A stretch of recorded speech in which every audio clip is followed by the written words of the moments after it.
Hello, and welcome back to another video. My name is Richard. If you're new here, I create content around skincare, travel, and just daily vlogs. I hopped in my car and I thought I would just grab my camera as I have a long drive home. And we're calling this the Car Chronicles because I'm in my car and I have a moment to chat with you.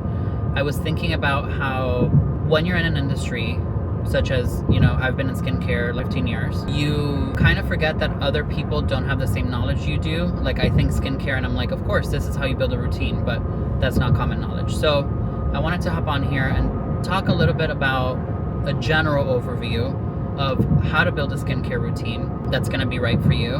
Now, if you can go to an esthetician, please go to an esthetician. Estheticians and skin doctors can look at your skin, can feel your skin, and can really assess what's going on deep inside. Whereas when you're looking at an Instagram influencer or a TikToker, they don't know you, they don't know your skin, they don't know where you live, they don't know what climate you live in. So just because a product is advertised and it's the top sold doesn't mean that it's going to be the right one for you. First things first, when you're building a skincare routine, you want to assess what your concerns are. So are you oily? Are you dry? Do you have dark spots? Are you looking to get rid of your texture? Do you have lines?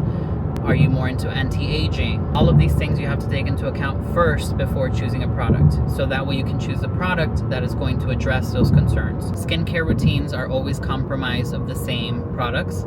First is your cleanser, then is your toner, then is your serum, then is your moisturizer. And in the daytime, of course, your sunscreen. This is the general rule of thumb. You always want to work from the most liquid to the most heavy. So your water is first, it's the most liquidy.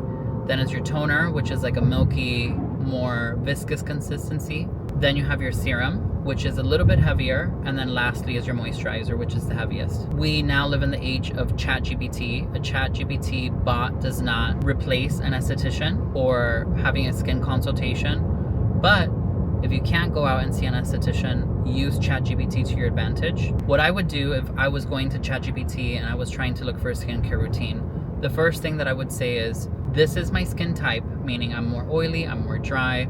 These are my concerns. So the things that you want to fix. I have dark spots, I have fine lines and wrinkles, and then you tell it your price range. So once you have that plugged in, it will give you a regimen within your price range that is going to be best for you.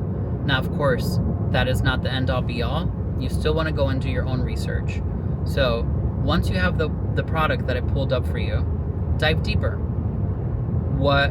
You can take the product name and you can say, what does this product do? How do I use this product? When do I use this product? And it'll give you a breakdown. Also, if you're sensitive to an ingredient, or if you're looking for products that don't have a certain type of ingredient, you can also type that in there. All this to say, don't go into a Sephora and just pick and choose the things that you've seen online because they might not be the best for you. Another piece of advice is consistency over price. A lot of the times people will think that they're buying the most expensive cream so they only use it once a month. You're not going to see a result.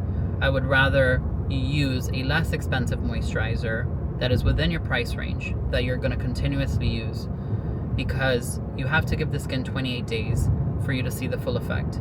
The reason why we say 28 days is because 28 days is the life of a skin cell. So after 28 days, your skin is completely renewed. And if you're using the right product, you'll see the effect in 28 days. Now, as we age, this turnover is slower, which is why it's important to exfoliate, to do masks, and to really help with the cell turnover. Now, this is a very general video, but I just wanted to hop on here and give that my little PSA and let you know that just because it's out there and because it's the most popular product on TikTok doesn't mean that you should be using it. Go and see an esthetician if you can. If you can't, use the resources that you have, such as ChatGPT, such as doing your own research. And then most of the time too, I find people will tell me, what's new? What else can I do? And sometimes if your skin is already balanced and it's great, it's just about maintenance. Just because you want to try something new doesn't mean that it's going to make your skin better if your skin is already at a point that it's balanced and healthy. Another point, make sure you use sunscreen. You could have a $500 cream, but you don't use sunscreen, it all goes out the window. The sun causes 90% of aging, dark spots, all the things that we don't want. Now, the sun is important, so go out into the sun, but of course use the right protection. And yeah, so this is my 2 cents on skincare, how you should be building a skincare regimen. And let me know if you like it. Maybe I can make more videos and go deep into each step. I don't want to recommend product because I feel unless it's a universal product like an SPF or a body or along those lines, I don't like to recommend it if I haven't seen your skin. Personally, I'm not an esthetician, but I've been in the spa world for, like I said, 15 years. Not only spa, but I've worked in the commercial retail side, I've worked in the back end and sales side, I've worked in wholesale, I've worked as a spa director, I've worked as a skincare consultant. Whoa, I dropped it there. Like I was saying, I've worked as a skincare consultant, I've worked behind the scenes, in front of the scenes, and I've worked with the best estheticians, I think, in the world. So I have learned a lot along the way. But all this to say, don't feed into the hype unless you've tried it yourself, you've tested it, and you know that it's the right product for you. And let me know if you like this video. Comment down below if you have any questions and I'll answer them to the best of my abilities. And yeah, I will see you in the next video.